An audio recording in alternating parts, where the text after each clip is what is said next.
working with tissue paper and trying out a couple of things I have done on regular paper. I'll be using coarse kosher salt and regular table salt. I know that with using salt on paper, everything needs to be wet enough. The same with the alcohol.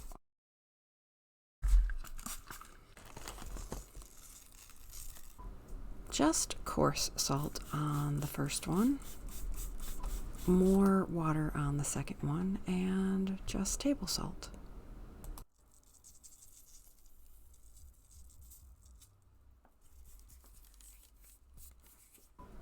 On the third, I decided to use a paper from day one. You can see the water quite well on the darker paper. Coarse kosher salt at the top of the paper and table salt at the bottom.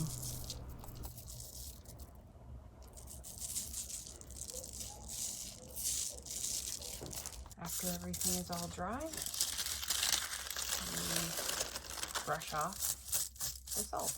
Long, noisy story short, the coarse salt did not brush off easily, and the results were underwhelming.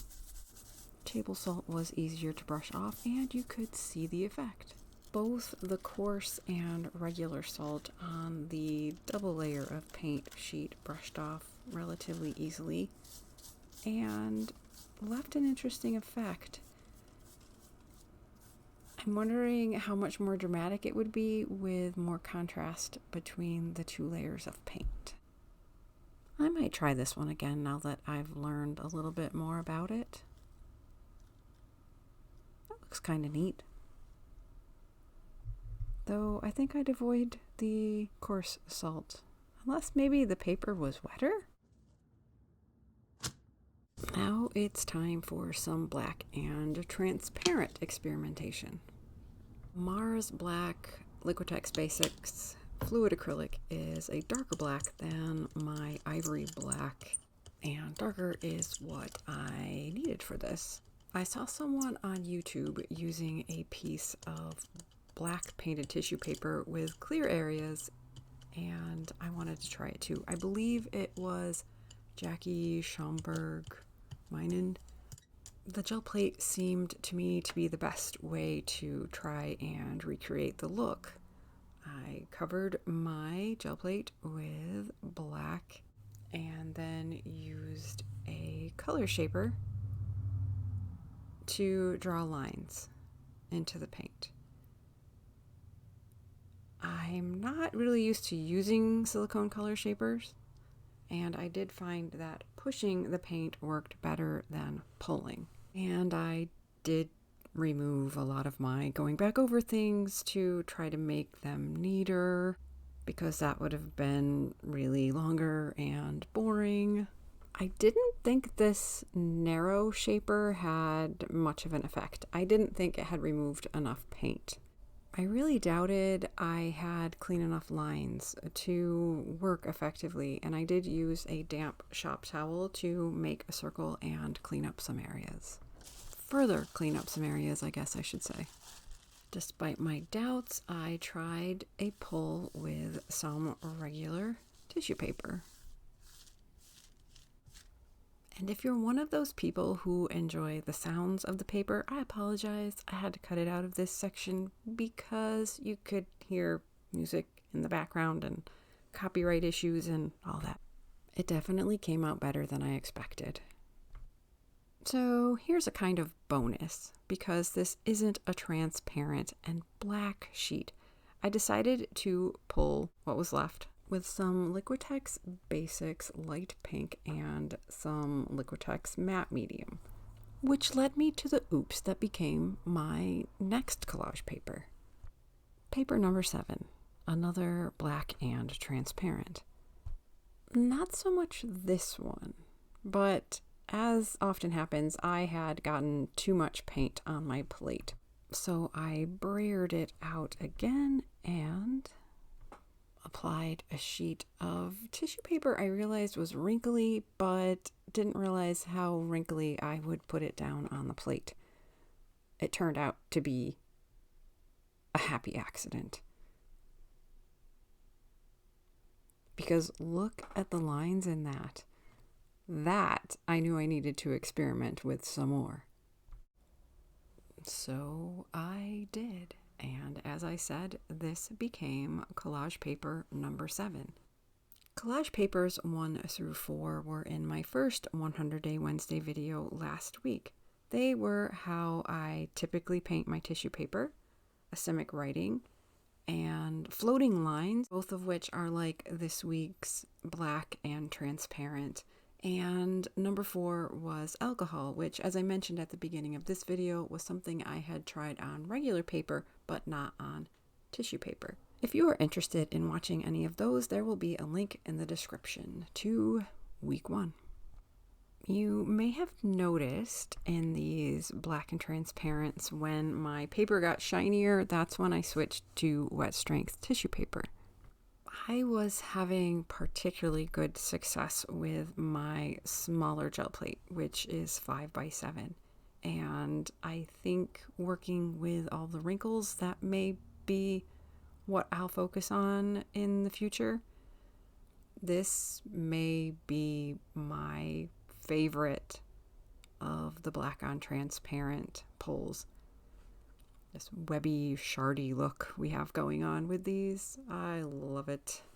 And to give you an idea of how these work in a collage, as you can see, that's pretty cool, but when it's glued down, it will be even more transparent. Here's another bonus with some cadmium yellow deep hue and quinacridone magenta, pulling up the remains of that last awesome pull.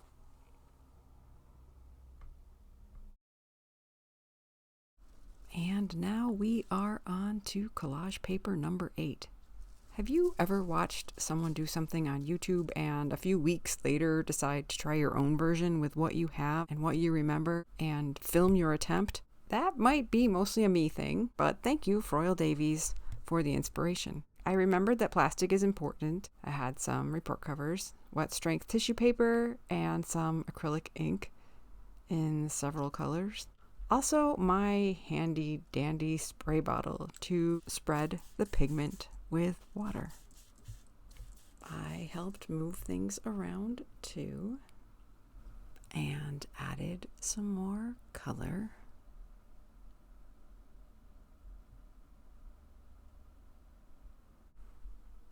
Turns out the report cover was not ideal. There was too much pooling in the crease. I decided that since there was so much water and pigment, I would lift off my first sheet to transfer to one of my MDF boards to dry. I cut 2 smaller sheets of wet strength tissue paper, then tipped my folder to spread color out of the crease. Then set my 2 new sheets in the glorious color, one on each side of the crease. Problem solved. Of course, being inspired by Froyle Davies, I had to add some metallic shine. The Liquitex Professional Iridescent Rich Copper Acrylic ink was thicker than I expected and more granular. Of course, there was more water to spread things around. Acrylic inks were a new experience for me. I'll speed things up so you can enjoy watching the colors move across the paper. And then came the time to let things dry. The first sheet was, of course, not as vivid as it would have been if it had been left to soak up and dry in all the pigment, but it is lovely. The smaller sheets dried with deeper color. The interesting way these sheets dried after being set in puddles of pigment makes me think of dragon skin. This is definitely a technique I will keep playing with, and it is going to be gorgeous. Collage paper number 9 is a way to add some sparkle and shine to your collage pieces with metallic paint on Yes, you guessed it again. It's tissue paper. I'm rolling out some copper and some silver on my gel plate as a sort of stamp pad. This is completely optional. I just find it will be a convenient way to do it, and then I can pull a print afterward also.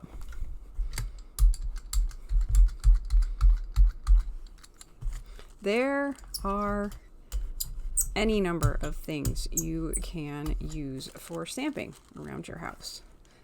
I have a cap from an orange juice bottle, as well as the cap from a milk jug. I just decided to do circles for now, and in 2 different sizes. I can actually get some more of the paint off my brayer. You can make circles separate from each other, so you can make them independent pieces in your collage.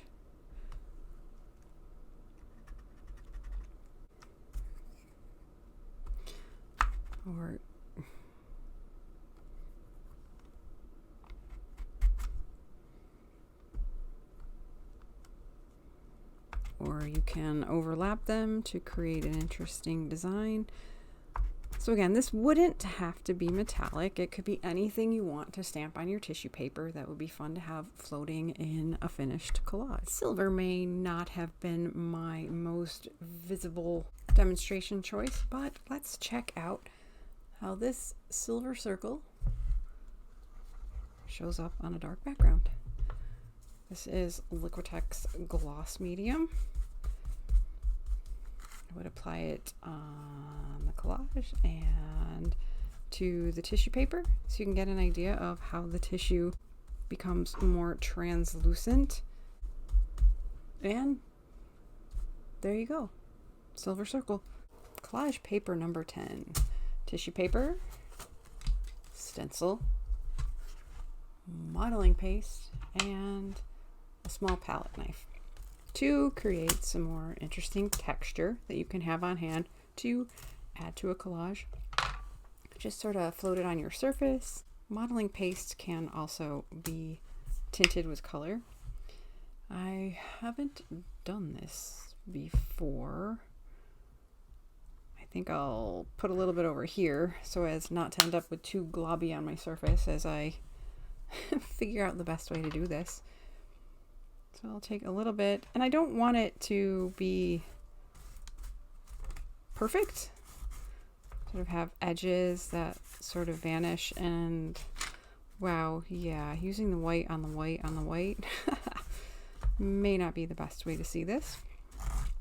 But I'm just putting some modeling paste in. Yes, I will need some more. And I think based on how this went, I will be braver and put some on my stencil near where I want it. And again, work on smoothing it in, filling some of the holes. So I guess given the shape of this stencil, I will want it a little fuller because it already has some interesting sort of incomplete edges of its own. So yeah, straight up experiment here, people, which you actually get quite a few of. But this I have less of a knowledge base going in. Maybe I don't know how to explain it, but we are seeing how it goes. All right, lift the stencil.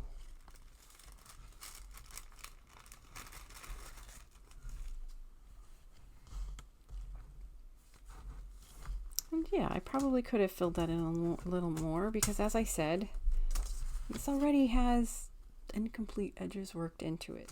Stencils I have done very little of, but I do think something like this would be really cool to put down on your collage. So we'll let that dry, and I think I'll mix some color. You may wonder why you would want to have collage paper like this, or like yesterday's silver circle, especially when I just tore one off and adhered it to the surface of my collage. Because you could argue that you could just stamp it on your collage or your mixed media piece. The benefit of having them made ahead is it's not always convenient to just get your paints or your inks or whatever out. And when you have it, you can just use it. All right, I've mixed in some Payne's Gray.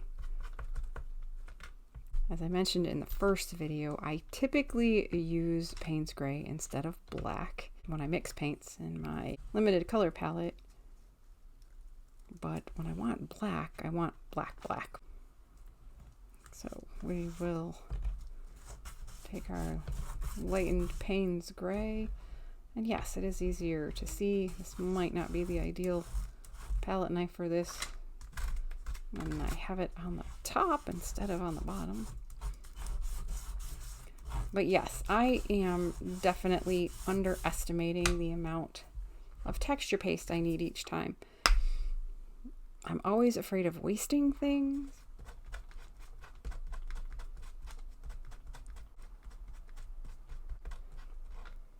All right, let's see. Let's scoop it a little differently. Sort of scoop it up onto the bottom. Use the bottom to apply it.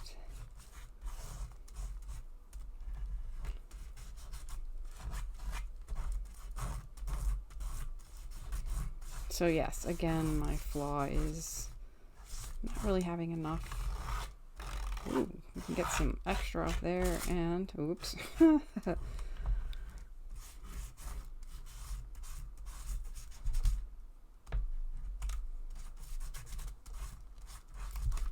right, I think I might have gotten all of that I can get.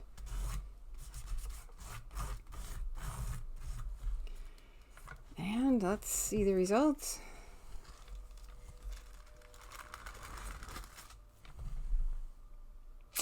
I did splooch it a little over this way, but still, it's pretty cool, and I'm learning. The modeling paste was made thinner with the paint, and I wasn't as cautious with my stencil as I should have been. And here's what you can do with a piece like this.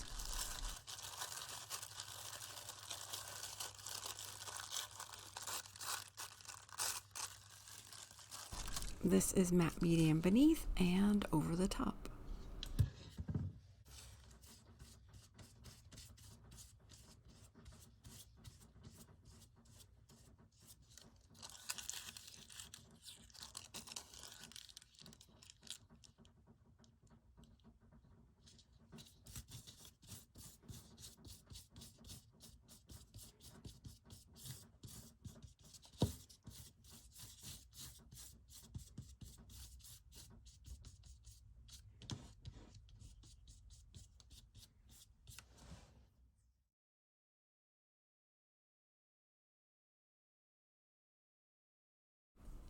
Collage paper 11 starts with a bonus because after mixing some dioxazine purple into my phthalo blue, I didn't want to waste the excess paint on my palette knife. So I, of course, sprayed my water and did another version of collage paper number 1.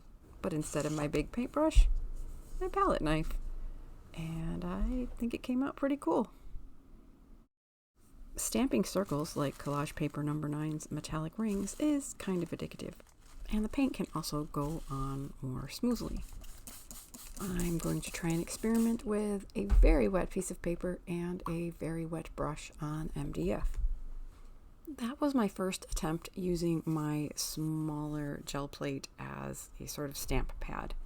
And with the hard plastic of my typical circle making tools, it wasn't ideal. Lovely background color, and the upper circles were freaking out my autofocus. Some more water, and I love how that tissue paper came out, but should have loosened it from the MDF because the areas of thick paint stuck and I destroyed it. I also forgot to start the camera for the next one, but look at how gorgeous it dried. I think I prefer the clear background, and I absolutely love the effects of the extra spritz of water. I decided to try one of the lighter, less varied sheets from day one. I spritzed it and I started playing with circles, and then I started playing with some other shapes, and then I discovered something new, which I will experiment with for tomorrow's collage paper. So be sure to subscribe. This new fun thing will be tomorrow's short, and more details will be in next Wednesday's 100-day Wednesday video. I'm so glad you have joined me. I am having so much fun with the 100-day project. Questions or comments, drop them below, and give me a thumbs up if you are inspired to be making some more of your own collage papers. I will also be offering at the end of these 100 days a workshop where you can join me, and together we can get more comfortable with intuitive collage making.